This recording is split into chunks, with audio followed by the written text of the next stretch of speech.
Assalamualaikum warahmatullahi wabarakatuh. Shalom, Om Swastiastu, Namo Buddhaya, Salam Kebajikan, Salam Pancasila. Perkenalkan, nama saya Artan Laki Bintang dengan NPM 6022210001. Mahasiswa Fakultas Psikologi Universitas Pancasila, kelas A, mata kuliah Psikologi Bisnis. Pada kesempatan kali ini, saya akan menjelaskan tentang Business Psychological Framework. Business Psychological Framework sendiri itu merupakan sebuah kerangka bisnis yang mempunyai prinsip-prinsip dasar psikologi untuk mencapai sustainable dalam bisnis. Business Psychological Framework sendiri mempunyai 3 komponen utama. Yang pertama itu adalah Strategic Directional Capital. Nah, di sini menjelaskan mengenai bagaimana pentingnya memiliki filosofi dan nilai-nilai dalam perusahaan, visi dan misi, objektif dan target, serta strategi utama dalam mewujudkannya. Nah, jadi strategic directional capital itu merupakan sebuah modal arah strategis bagi perusahaan, di mana filosofi dan value dalam perusahaan itu mempunyai sebuah arti yang penting, misalnya dalam sebuah logo atau mungkin desain-desain lainnya. Lalu yang kedua itu adalah visi dan misi perusahaan. Jadi visi dan misi perusahaan sendiri itu harus jelas dan tegas, tidak hanya menempel di dinding perusahaan itu, dan harus dipraktikkan dalam pekerjaan sehari-hari dalam perusahaan. Lalu yang ketiga itu adalah bisnis objektif dan target. Jadi di mana sebuah perusahaan itu harus memiliki objektif yang jelas dan targetnya itu. Jadi dalam jangka waktu tertentu, perusahaan harus memiliki objektif yang harus diraih.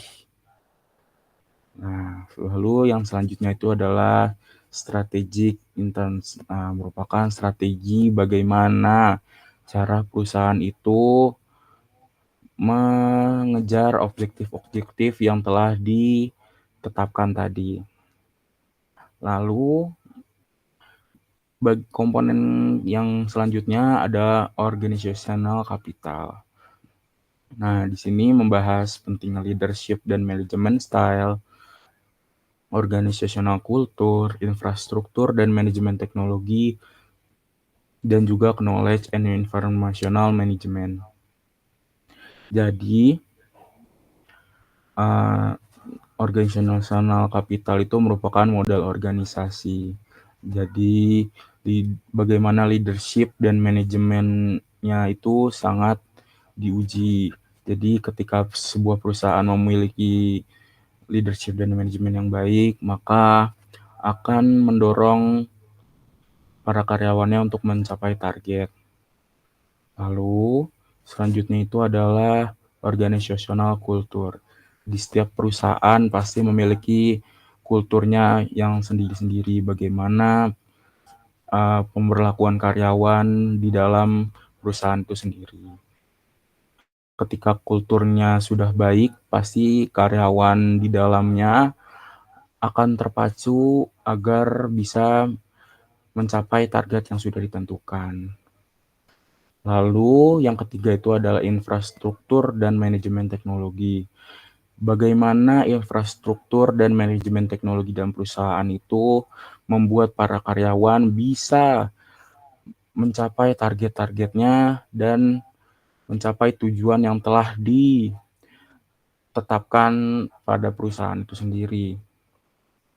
Lalu knowledge and informational management, yaitu bagaimana sebuah perusahaan mengelola informasi dan pengetahuan di dalam perusahaannya itu sendiri. Lalu yang ketiga itu adalah human capital.